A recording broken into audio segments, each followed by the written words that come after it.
Olha só, pessoal, o assunto que veio de sexta-feira para cá, né? Não se falou em outra coisa. Bom, e tem atualizações, eu estou dizendo sobre a candidatura do senador Flávio Bolsonaro a presidente da República. Bom, ele afirmou em entrevista nesse domingo à TV Record que o preço anunciado por ele, né, para desistir de uma candidatura à presidência em 2016, é ter o pai, o ex-presidente Jair Bolsonaro, livre e nas urnas. Nos bastidores, o recado é entendido como um empurrão para que avance o projeto de anistia aos condenados pelo STF pelos atos golpistas, o que beneficiaria também diretamente o seu pai. Flávio cobrou abertamente que a Câmara e o Senado pautem o tema ainda esta semana, dizendo querer que o pau cante de novo, nas palavras dele. Na sexta-feira, o filho mais velho de Bolsonaro anunciou sua pré-candidatura à presidência, como eu disse, e o mercado não reagiu muito bem, não. Teve uma queda da Bolsa, dólar subiu, enfim, um movimento também na economia. O Edilene, queria começar com você, porque você está no meio da turma aí, queria saber dessa repercussão. A entrevista de ontem, na sexta fala que no domingo fala que pode não ser. Como é que todo mundo está digerindo isso em Brasília, hein? Bom dia. Bom dia, Júnior. Bom dia aos amigos debatedores. Bom dia aos nossos ouvintes da Itatiaia.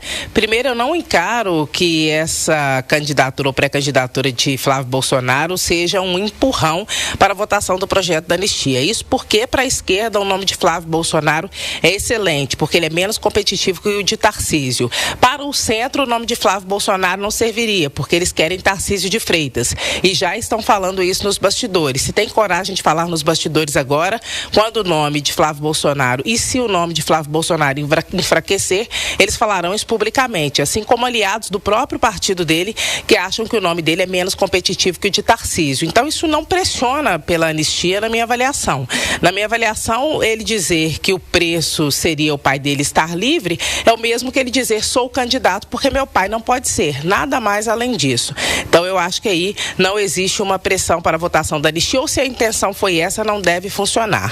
O que vai fazer com que o projeto da anistia vá adiante? Davi Alcolumbre aceitar votar a mesma proposta que passasse, porventura for pautada e passar na Câmara dos Deputados. É para isso que Flávio Bolsonaro e Rogério Marinho, que é o senador líder da oposição, trabalham neste momento, para ter um texto que Alcolumbre aceite. Se Alcolumbre falar, olha, eu pauto a proposta da dosimetria, se ela for aprovada na Câmara, a base de Bolsonaro vai acabar abraçando a dosimetria, como muitos me disseram, porque é melhor oferecerem isso que coloca daqui a pouco nas ruas os presos do 8 de janeiro, do que não terem nada em mãos na virada do ano, que é um risco grande de acontecer, porque estamos perto do recesso parlamentar e, por enquanto, não há nenhuma sinalização de que a anistia vai ser pautada, Júnior. A nossa produção preparou rapidamente aqui um trecho dessa entrevista do Flávio Bolsonaro à TV Record. Vamos ouvir todo mundo junto para a gente continuar esse debate.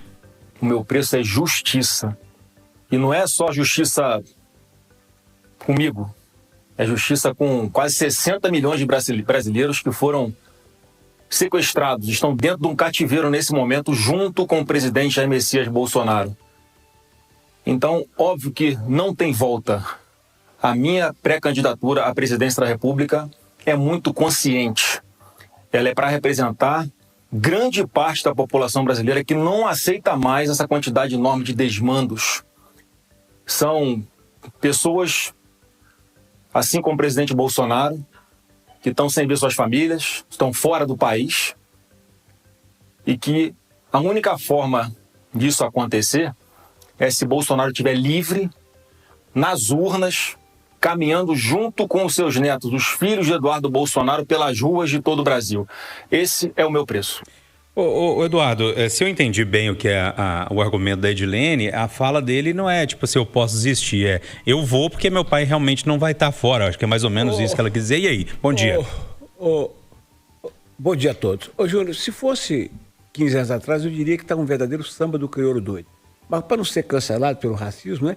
Está um verdadeiro samba do branco doido. Porque eu não consigo entender, Júnior. Eu não consigo entender, só de falar. Do nada o cara aparece assim, papai falou que eu sou o candidato. Aí dá uma coletiva e fala assim, minha candidatura tem um preço. Aquilo pega mal, né? Repercute, você vê que todo mundo fica assustado. Aí ele volta, essa entrevista de ontem, nós conhecemos como é que funciona, né, Júnior? Uhum. A assessoria liga e fala assim, ó, ele quer falar. Aí ele vai lá, dá uma exclusiva e fala, não, meu preço é a justiça. Mas que justiça, gente? 54% dos brasileiros disseram à Datafolha, que foi publicado ontem, que ele tentou fugir, o 00, o pai, tentou fugir ao mexer na tornozeleira. Outro percentual expressivo diz que o candidato, que é a lógica, seria o Tarcísio. É um negócio muito esquisito. E nesta esquisitice toda, Júnior, claro que a internet iria recuperar, né? Vídeos de 2016, quando ele, candidato a prefeito do Rio, começou a passar mal. A Jandira Fegali estava de um lado, tinha um outro candidato do outro, eles seguraram, interromperam o debate, ele passou mal. A Jandira foi atendê-lo, rapaz. A Jandira foi atendê-lo, ele disse, o pai falou assim, não, no filho meu, comunista, não põe a mão. Ela falou, mas eu sou médica. Não, senhora. E ficava repetindo para ele, ô 01, você está amarelando, 01? Acorda, 01, volta lá. E ele, a verdade, tá na história, e ele defecado voltou para o debate. Você acha, Júnior, que os caras não vão arrebentar com ele, começando com esse vídeo? Você acha mesmo que ele vem para pacificar? Você acha que ele vai conseguir convencer o Centrão, que o Centrão só pensa em levar vantagem? Ele vai convencer seu candidato? Claro que não vai ser. Claro que não vai ser, não faz sentido. E o negócio ainda é mais doido, sabe por quê? Porque com a candidatura dele, a bolsa caiu, o dólar disparou. E eu vi vários economistas no fim de semana falando que a culpa é do medo do Lula. Olha pra você ver que negócio mais maluco. Eu não consigo entender.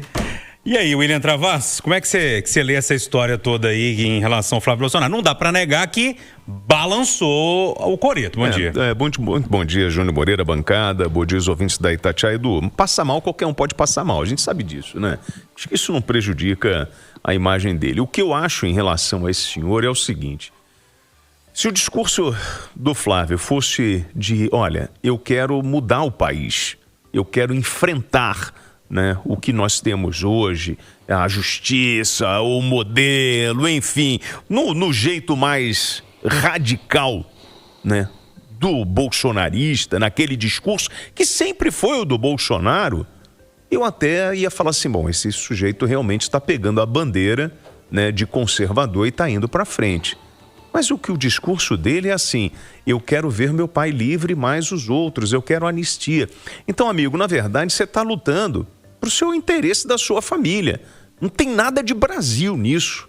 Ou tem? Na verdade, quando você fala o meu preço é a liberdade do meu pai, o meu pai nas urnas, você não está preocupado com o país, você está preocupado com o teu pai, pô.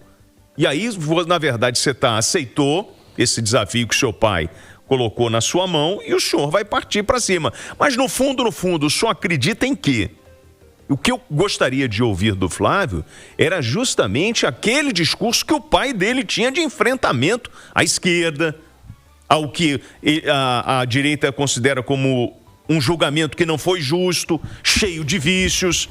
É esse enfrentamento, não aquele de preciso defender meu pai. Se meu pai sair e ele tiver a oportunidade de concorrer, tá tudo bem, aí eu abro mão. Então é um interesse pessoal, me perdoem, aí eu não consigo entender essa fortaleza ou esse representante dos conservadores. Ô Rita, e a sua leitura? Bom dia para você. Bom dia, Júnior. Bom dia a todos. Esses filhos do Bolsonaro dão muito trabalho, viu? Cada hora um apronta alguma coisa e que no final das contas acaba inclusive enfraquecendo o próprio Bolsonaro, ao invés de contribuir para uma postura de protagonismo, né, da direita, como fez o próprio pai e o William disse há pouco. O que a gente vê, eu vou falar sob o ponto de vista do mercado. O mercado apavorou. Por quê? Pela fraqueza do Flávio, por entender que ele não conseguiria, como candidato, vencer e que ele não tem um programa, que ele não tem essa capacidade de gestão que o Brasil tanto precisa. E o mercado apavorou pela possibilidade de ter que conviver com mais 4 anos dessa bagunça em que se transformou a economia, em que se transformaram as contas públicas. Porque o Brasil nós estamos indo rumo a uma quebradeira, como foi em 2000 e Dilma. E o que o mercado faz? O mercado precifica. Então o mercado colocou o preço em um Brasil onde Flávio seria o candidato da direita. A bolsa despencou, o dólar subiu e os juros futuros subiram mais de 3%.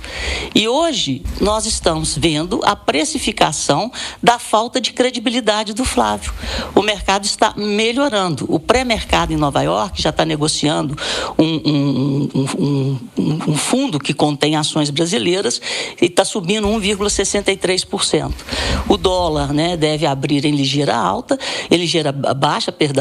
Então, vai haver um pouco da recuperação do medo. Mas o medo é grande e a gente não pode brincar, porque o sistema é bruto. E essa candidatura seria uma candidatura antissistema. É para fazer diferente. E aí existe a esperança do Brasil voltar a ter rumo na gestão das contas públicas e no equilíbrio da sua dívida, no equilíbrio da dívida, que vai fazer com que a taxa de juros caia e que vai fazer com que a economia real se recupere, porque a economia real está quebrando. Estamos no país da agiotagem, com a maior taxa de juros do século e a maior taxa de juros real. Então não tem ninguém querendo produzir ou correr riscos em atividade produtiva. O que dá dinheiro hoje no Brasil é juros. Olha só, pessoal, 8h52. É lógico que a gente vai ver os desdobramentos, né? Porque o Flávio ainda na entrevista ontem disse que vai falar alguma coisa hoje e tal. A gente está aguardando para ver o que vai acontecer. Mas tem um assunto bem local aqui de Belo Horizonte, mas que acaba sendo uma discussão nacional. Bom, os passageiros não vão mais pagar passagem de ônibus aos domingos e feriados aqui em Belo Horizonte. Em um vídeo publicado em seu perfil no Instagram, o prefeito Álvaro Damião anunciou a medida que passará a valer a partir do próximo domingo. Segundo a prefeitura, a medida faz parte do programa Catraca Livre, que integra as comemorações do aniversário de 128 anos da capital. Para usufruir da gratuidade, os passageiros podem apenas solicitar a liberação ao motorista ou usar o cartão BH Bus, que passará pelo sistema de cobrança sem computar a tarifa naquele dia. Questionada sobre a viabilidade financeira do projeto, a prefeitura afirmou que custeará a gratuidade aos domingos por meio da remuneração complementar. Ou seja, vai dar um dinheiro a mais ali para as empresas de ônibus, basicamente é isso, né, Eduardo? Ô, Júnior, não dá para ser contra o transporte de graça para o pobre levar a família para passear no Parque Municipal, no zoológico, ou ir passear na Afonso Pena, ver as luzes da Praça da Liberdade. Mas, ô, Júnior, não me parece, sabe? Eu vou repetir o que disse, que quando a prefeitura preparou um trator e passou em cima da ideia da tarifa zero lá na Câmara Municipal. Isso não é um assunto para fazer por decreto, dar uma canetada, por melhores que sejam os estudos. Esse é um assunto para ser amplamente discutido com os vereadores. Esse movimento que é liderado pelo Roberto Andrés tem estudos. Acho que a prefeitura de Belo Horizonte está perdendo uma chance de conversar com os empresários, sentar todo mundo, na boa, sabe? Dizer para os empresários, vocês não vão ser abandonados ao léu, porque vocês é que serão os operadores. Nós não temos ônibus, nem vamos comprar. Mas deixa a gente fazer uma política maior. A prefeitura já está pagando quase $1 bi, Júnior, quase $1 bi no transporte. Junta com São Paulo, Rio, rumo para Brasília. Brasília, Júnior, quando precisa de dinheiro, o dinheiro aparece. Outro dia não apareceu 30 bi para resolver o problema do tarifaço? Na pandemia não apareceram 100 e tantos bi para resolver. Então, conversar e explicar. Gente, eu tenho certeza. Eu já falei isso aqui, eu vou repetir. Os prefeitos brasileiros, a direita brasileira, está todo mundo perdendo. Ô, Júnior, o Lula mandou estudar. Não se surpreenda se lá para o meio do ano o Lula falar que o transporte é grátis no Brasil inteiro. Porque eu não sou estudioso, mas eu vi os estudos. Eu não estou dizendo que é viável, eu estou dizendo que o debate pode existir, Júnior. Eu insisto nisso. Mas enquanto não vem, vamos passear no domingo. E aí, William Travassos? Eu fico, assim, de um lado você tem a prefeitura que fala o seguinte, ó, o tarifa zero todos os dias é uma utopia, a conta não fecha e tal. Aí tem esse discurso. Aí vem o prefeito, fala assim, não, mas agora, domingão, ninguém vai pagar. Eu não consigo entender, prefeito. E se o senhor apresentasse pra gente o seguinte, ó, o negócio é o seguinte, gente, no final de semana, não tem tanta gente rodando.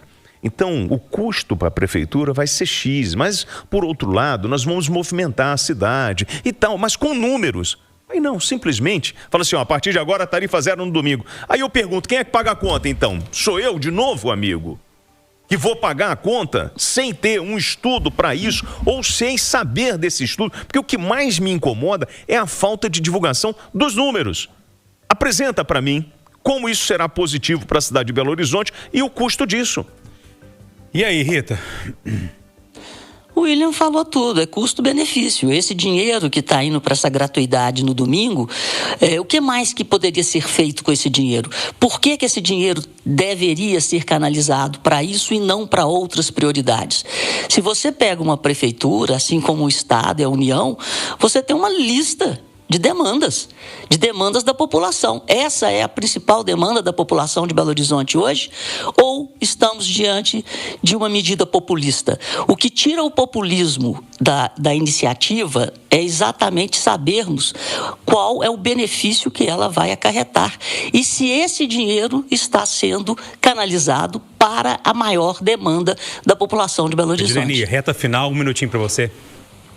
Pois é, eu sou a favor da medida, mas eu acho mesmo que deve haver transparência, assim como os colegas. Não dá para fazer graça com o chapéu dos outros. Então tem que saber de onde vem o dinheiro e qual que é o impacto dessa nova medida para o comércio, por exemplo, que eu acredito que vai movimentar. Movimenta Feira Hippie, movimenta comércios regionais e coloca a população na rua, porque domingo é um dia de lazer, é um dia de descanso e não pagar a passagem, dá para pegar seus 4, seus 5 menininhos e ir para a rua passear. Então eu acho a princípio que é benéfico. Outras capitais no país já têm, São Paulo tem, Belém adotou esse ano, meados do ano, um pouco antes da COP. Florianópolis tem só no último domingo do mês. Eu já estive lá e essa dinâmica funciona bem.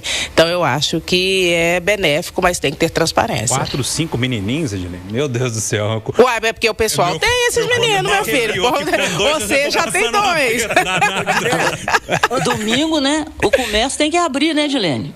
O comércio tem que abrir, o povo tem que trabalhar. Muita gente abre e eu acho que isso aumenta o movimento, Rita. Então eu acho que é benéfico para a cidade. Não, mas está todo mundo afim de acabar com ninguém pode trabalhar mais, então o negócio é complicado. Tudo que você tem que pensar é do ponto de vista, a Rita falou, com os benefícios. Você tem que pensar na questão social.